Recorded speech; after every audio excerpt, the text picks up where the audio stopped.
Well, hello there, and welcome to Tuesdays with the Pilgrim as we continue our journey with Christian as he travels to the celestial city. Today we continue and pick up the journey in chapter 7, parts 4, 5, and 6. Let's get to it. Faithful's confrontations with temptation. The old man. Did you meet with any other assaults as you journeyed? Asked Christian. When I came to the foot of the hill called Difficult, I met a very aged man who asked me who I was and where I was going. I told him that I was a pilgrim on the way to the celestial city. Then he said, "You look like an honest fellow.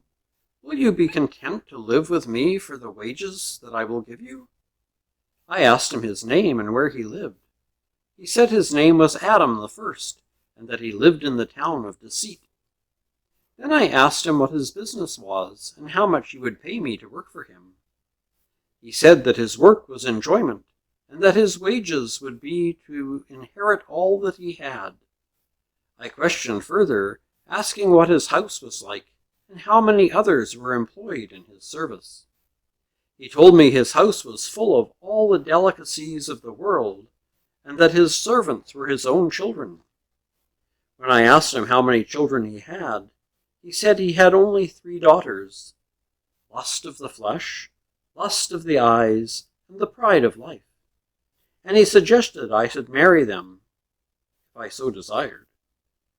I asked him how long he wanted me to live with him, and he said it would be as long as he himself lived. "Well," said Christian, "what agreement did you and the old man finally come to?" "Why, at first I found myself somewhat inclined to go with him, for I thought he spoke very sensibly. But then I looked at his forehead as I was speaking with him, and I saw written there, 'Put off concerning your former conduct, old man.'" "What happened then?" asked Christian. Suddenly it came burning into my mind that no matter what he said and how he tried to entice me, I must resist him, because his intention was to sell me as a slave. I told him to stop talking to me because I would not come near his house. Then he insulted me and told me that he would send someone after me to cause bitterness to my soul as I journeyed on my way. At that I turned away from him, but just as I turned, he took hold of my flesh and gave me such a sharp jerk backwards that I thought he had pulled me apart and had part of me in his possession. This made me cry, "What a wretched man am I!"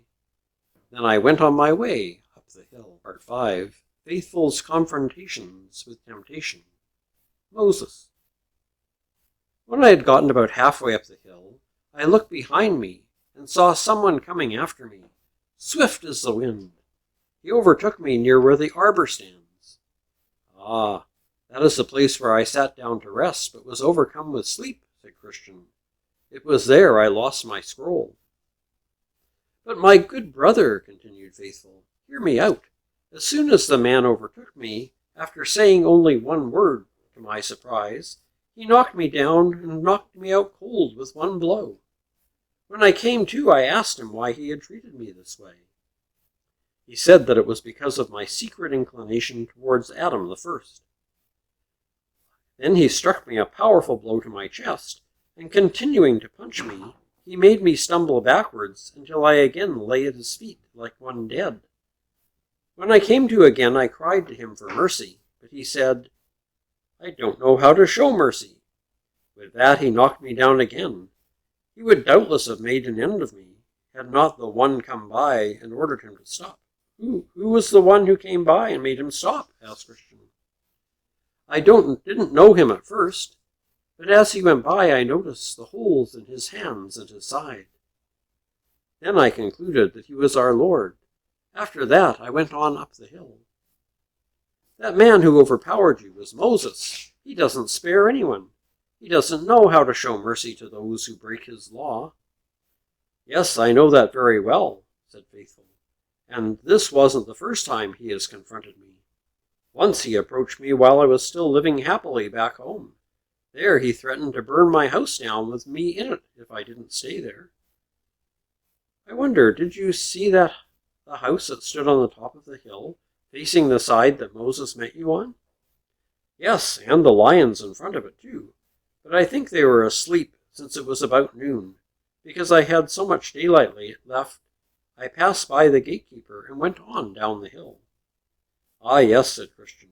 He told me that he had seen you go by. I wish you had come to the house. They would have shown you so many rare and precious things that you would never forget till the day you die. Part 6. Faithful's confrontations with temptation, discontent.